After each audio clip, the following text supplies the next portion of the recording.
नमस्कार दोस्तों, स्वागत है आप सभी के हिंदी स्टडी में। आशा करती हूँ आप सभी स्वस्थ होंगे और अच्छे से तैयारी कर रहे होंगे। जो हम क्वेश्चन कर रहे हैं उसी क्रम में आगे के क्वेश्चन करेंगे। और आप मेरे चैनल पर पहली बार आए हैं तो चैनल को सब्सक्राइब कर लेना, बेल आइकन को क्लिक कर लेना, जिससे आने वाली वीडियो को नोटिफिकेशन आपको मिल सके। स्टार्ट करते हैं अपनी पहला क्वेश्चन है आज का। सन 1954 में प्रकाशित नई कविता पत्रिका के संपादक कौन थे? तो वो कौन थे नई कविता पत्रिका के संपादक? वो थे जगदीश गुप्त। नई कविता शब्द का सर्वप्रथम प्रयोग किसने किया? वो अज्ञे ने किया था। और नई कविता जो 1943 से 1953 तक तो प्रयोगवाद है, ठीक है। 1953 की बात की जो नई कविता आई है उसे नई कविता कहा गया। और 1960 के बाद की जो कविता रची गई है उन्हें साठोत्तरी कविता कहा गया। आगे देखते हैं। केदारनाथ सिंह के सप्तक के संकलित कवि हैं। तो केदारनाथ के सप्तक के संकलित कवि हैं, वो तीसरे सप्तक के संकलित कवि हैं केदारनाथ सिंह। और तीसरे सप्तक में एक कवियत्री थी, कौन थी? कीर्ति चौधरी। और चौथे सप्तक में थी सुमन राजे। और दूसरे सप्तक में थी शकुंतला माथुर। और पूछ लें कि किस सप्तक में कोई कवियत्री नहीं थी? वो तार सप्तक में कोई कवियत्री नहीं थी। आगे देखते हैं।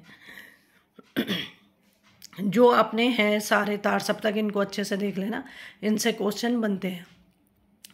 अज्ञे का पूरा नाम है, तो अज्ञे का पूरा नाम है सच्चिदानंद हीरानंद बादशाहन अज्ञे। उत्तर कबीर पर व्यास सम्मान पाने वाले रचनाकार हैं। तो उत्तर कबीर पर व्यास सम्मान पाने वाले कवि कौन से हैं इसमें से बताना हमें। तो वो है केदारनाथ सिंह।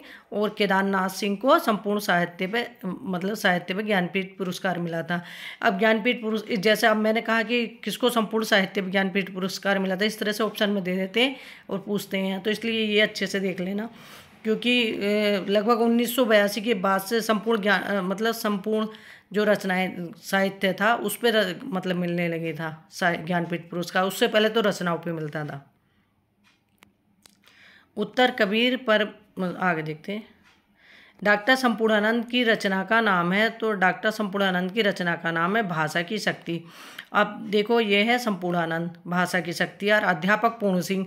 तो पूर्ण सिंह और संपूर्णानंद, इनमें थोड़ा कन्फ्यूजन हो जाता है, इन दोनों को अच्छे से देख लेना, ठीक है।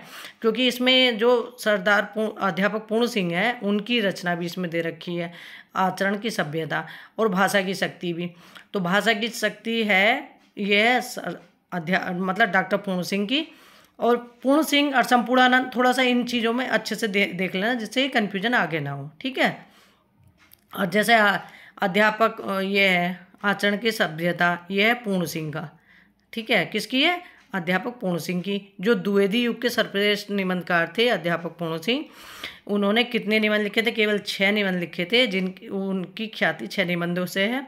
और उसमें थे उनके, एक तो यही है आचरण की सभ्यता, मजदूरी और प्रेम, कन्यादान, सच्ची वीरता, अमेरिका का मस्त जोगी, वाल्ट हिटमैन, इस तरह से इनके 6 निबंध थे। आगे देखते हैं। शहर में कोई किसी की जाति नहीं पूछता, शहर के लोगों की जाति का क्या ठिकाना, लेकिन गांव में तो बिना जाति के आपका पानी नहीं चल सकता। ये कथन किस रचना से लिया गया है? तो ये मैला आंचल से। और मैला आंचल किसका है? फणीश्वरनाथ रेणु का। और ये हिंदी का पहला आंचलिक उपन्यास भी है। आगे देखते हैं। विष्णुकांत शास्त्री की प्रसिद्ध गद्य काव्य कृति का नाम है। तो विष्णुकांत शास्त्री की प्रसिद्ध गद्य कृति का नाम क्या है? कुछ चंदन की, कुछ कपूर की। वियोगी हरि का वास्तविक नाम क्या है? तो वियोगी हरि का वास्तविक नाम क्या है? हरि प्रसाद। अब आगे देखते हैं। निम्नलिखित में से कौन सा नाटक जयशंकर प्रसाद द्वारा रचित नहीं है? तो जयशंकर प्रसाद का नाटक कौन सा नहीं है?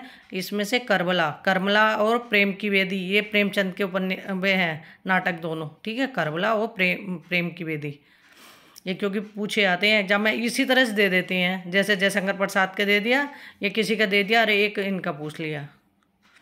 स्कंदगुप्त, चंद्रगुप्त, ध्रुव सामनी, ये जयशंकर प्रसाद के नाटक हैं। और जयशंकर प्रसाद ऐतिहासिक नाटककार हैं। हरिबिंदी किस साहित्यकार की कहानी है? तो हरिबिंदी किस साहित्यकार की कहानी है? यह है मृदुला गर्ग की हरिबिंदी, ठीक है। और इसे तुम ऐसे भी याद कर सकते हो कि हरिबिंदी कौन लगाती हैं? मृदुला गर्ग लगाती हैं। और इनका एक रचना है, ये है डैफोडिल जल रहे हैं। आगे देखते हैं। शेष कादम्बरी उपन्यास की लेखिका हैं, तो शेष कादम्बरी उपन्यास की लेखिका हैं अलका साराभागी।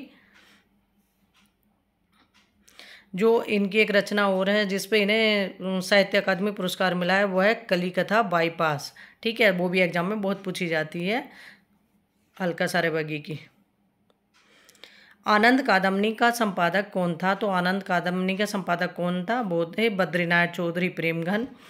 और जो बालकृष्ण भट्ट हैं, इनकी पत्रिका थी बालकृष्ण भट्ट की हिंदी प्रदीप, और प्रताप नारायण मिश्र की थी ब्राह्मण।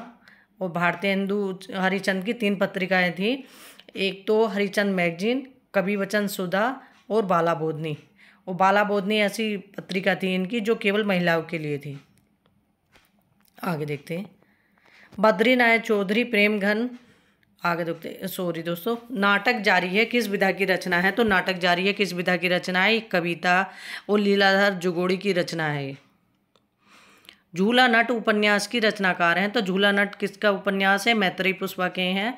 और मैत्रेयी पुष्पा के उपन्यास और भी है ना, तो उनको अच्छे से देख लेना है क्योंकि पूछे जाते हैं। जैसे इनकी आत्मकथा है गुड़िया भीतर गुड़िया। बोलगा से गंगा किसकी रचना है? तो बोलगा से गंगा किसकी रचना है? राहुल सांकृत्यायन की है। कौन सी कृति मोहन राकेश की नहीं है? तो कन्यादान किसकी है? ये है अध्यापक पूर्ण सिंह की। ठीक है, अभी मैं बता ही रही थी आपको। तो कन्यादान किसकी है? अध्यापक पूर्ण सिंह की। आषाढ़ का एक दिन मोहन राकेश का है, ये भी। लहरों के राजहंस, ये भी। और आधे अधूरे, ये भी मोहन राकेश का नाटक है। तीनों मोहन राकेश के नाटक हैं। और एक इनका पैर तले जमीन, शायद, हाँ, पैर तले जमीन, जिसे कमलेश्वर ने पूरा किया, अधूरा था और कमलेश्वर ने पूरा किया। कविता क्या है? निबंध के लेखक हैं, तो कविता क्या है? निबंध के लेखक कौन है? तो ये है रामचंद्र शुक्ल। रामचंद्र शुक्ल का ये मतलब जो चिंतामणि है उससे लिया हुआ ये निबंध है, लेकिन ये निबंध जो है वो सैद्धांतिक समीक्षा के आधार पर लिखा हुआ निबंध है इनका। कविता क्या है? निबंध के क्षेत्र में सर्वश्रेष्ठ निबंधकार माने जाते हैं आचार्य रामचंद्र शुक्ल।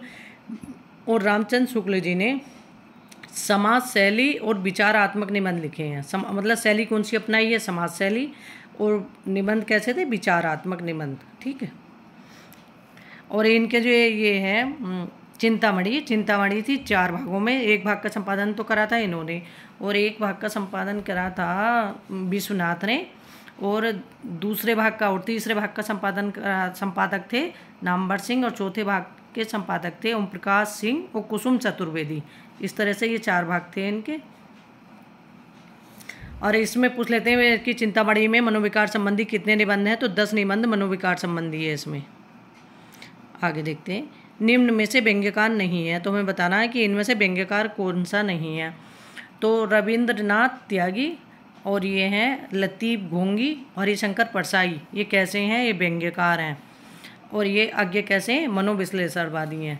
अज्ञ देवराज जैनेन्द्र और इलाचंद जोशी, ये मनोविश्लेषणवादी उपन्यासकार हैं।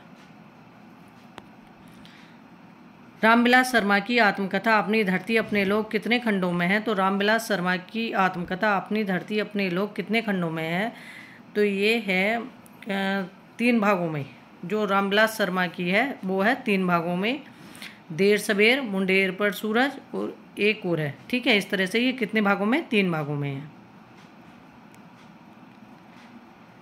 दूसरा ताजमहल की लेखिका हैं, तो दूसरा ताजमहल की लेखिका कौन है? नासिरा शर्मा है। और छोटे छोटे ताजमहल किसके हैं? राजेंद्र प्रसाद के।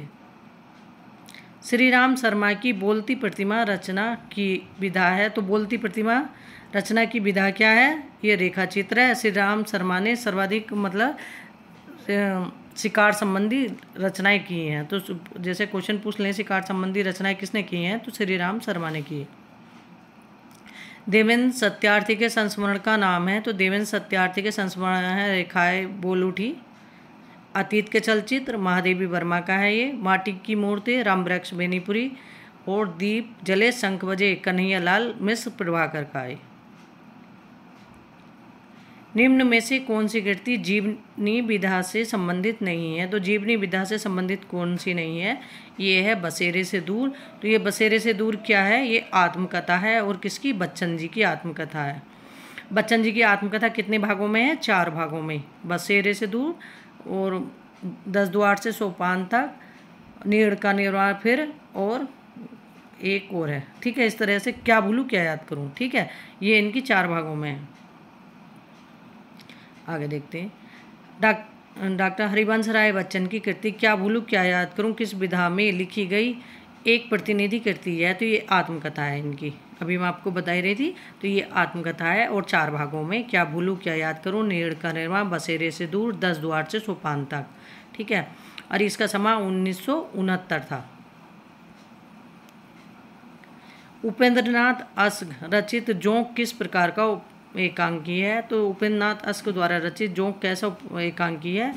तो सामाजिक व्यंग्य एकांकी है।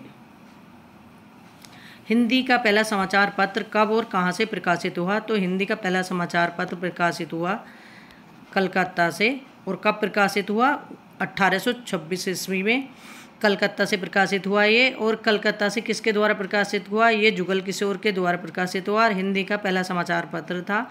और कैसा था, साप्ताहिक था और मंगल के दिन निकलता था ये। आगे देखते हैं। दंडी के काव्य शास्त्रीय ग्रंथ का नाम है। तो दंडी के काव्य शास्त्रीय ग्रंथ का नाम क्या है, काव्यदर्श है। द्रग ऊर्जा टूटुत कुटुम जुरुत चतुर चित प्रीति परत गांठी दुर्जन हिये दई नई रई यह रीति।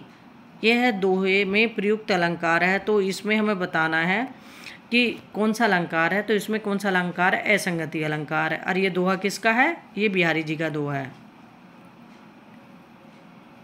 राम की गाय बहुत काली है, क्या वाक्य काली शब्द है। तो इसमें बताना है कि काली शब्द क्या है।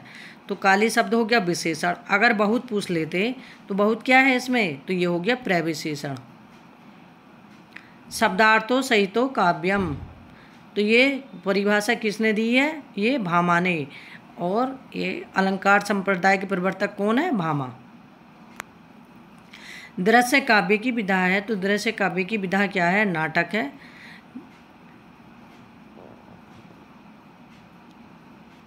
द्विगु समास का उदाहरण है। तो द्विगु समास का उदाहरण कौन सा है, तिरुवन। वो पीताम्बर किसका है, ये बहुब्रीहि समास का उदाहरण है। राजा रानी, ये द्वंद्व समास का उदाहरण है। दुष्प्रकृति, तो दुष्प्रकृति शब्द का संधि विच्छेद होगा, दुहु धन प्रकृति। तो इसमें विसर्ग संधि है। तो ऑप्शन हमारा बी सही होगा। जहाँ कारण बिना कार्य की उत्पत्ति होती है वहाँ कौन सा अलंकार होता है। ये परिभाषा जैसे इसमें दे रखी है, ऐसी और भी अलंकारों की परिभाषा पूछी जाती हैं। तो उन्हें एक बार मतलब अच्छे से देख लेना। तो इस तरह से, क्योंकि अब एग्जाम में ये भी पूछी जाती हैं और परिभाषा भी पूछी जाती है, कौन से अलंकार की परिभाषा है ये। ठीक है, तो उदाहरण भी पूछ लेंगे कौन सा है। तो जब अच्छे से पढ़ी होंगी चीज़ें तभी आप बता पाओगे कि ये इसका मतलब अर्थ क्या है, ये चीज़ क्या है। ठीक, अब अगर पहले क्या है, पहले तो कुछ ऐसे भी काम चल जाता था कि जैसे उदाहरण दिए वो रट लिए कुछ वो, लेकिन आप जब तक समझोगे नहीं तो क्वेश्चन का आंसर नहीं दे पाओगे, क्योंकि इस तरह से भी क्वेश्चन पूछने लगे हैं परिभाषाओं से। ठीक है, तो इसका क्या हो गया, विभावना। तो इसका एक उदाहरण बहुत ज़्यादा पूछा जाता है एग्जाम में, बिनु पद चले सुनु बिनु काना। इस तरह से ये क्वेश्चन पूछे जाते हैं। और आज के हमारे क्वेश्चन कंप्लीट हो गए। इसी क्रम में अपने आगे के क्वेश्चन करेंगे जो रह गए हैं। ठीक है, और अपना लगातार लगे रहो, अभ्यास और प्रैक्टिस करते रहो, क्वेश्चनों की प्रैक्टिस करते रहो। जो बुक है उससे थोड़ी बहुत थ्योरी पढ़ते रहो, लेकिन क्वेश्चन जितने करोगे सुधार सबसे ज़्यादा उन्हीं से मिलेगा, क्वेश्चनों से। थोड़ा क्वेश्चन पढ़ो। और इसमें यूथ कंपटीशन की एक बुक आती है, उसको ले लेना, जो उसमें लास्ट ईयर क्वेश्चन दे रखे, उसके नीचे उसका एक्सप्लेनेशन भी दे रखा। वो भी पहले मैंने भी 10-15 वीडियो डाली हैं उसकी, लेकिन वो फिर बीच में किसी वजह से कर नहीं पाई थी कंटिन्यू। तो अगर ये जब लास्ट हो जाएगी उसके बाद वो कंटिन्यू करूँगी, क्योंकि उसमें एक्सप्लेन करके नीचे भी अच्छे से दे रखा है। अगर उसे हम बोलते हैं, पढ़ते हैं, समझते हैं तो वो बहुत कुछ और भी क्वेश्चन हमें उससे मिलते हैं। ठीक है, अब ये मान लो वीडियो का ये फ़ायदा है, अगर मान लो हम काम कर रहे हैं और बैठ के हमारे पास टाइम नहीं है तो मोबाइल लगा दो, अपना सुनते रहो, तो अपना क्वेश्चन हमारे कंप्लीट होते रहेंगे। तो एक बार ऐसा नहीं कि हम कुछ अपने से कुछ सुनने से बहुत चीज़ें हमें याद आती, कुछ बातें तो हमें देखने से भी याद आ जाती हैं। मान लो हम कहीं पढ़े हैं वो याद नहीं है और हमने देखा है तो याद ज़रूर आ जाएगा, ये हमने कहीं देखा है। इसलिए ऐसा नहीं है कि हमेशा मतलब याद करने से ही याद रहता है, देखने से भी हमारी ज्ञानेंद्रियाँ उतना ही काम करती हैं। ठीक है, थैंक यू दोस्तों मेरी वीडियो देखने के लिए।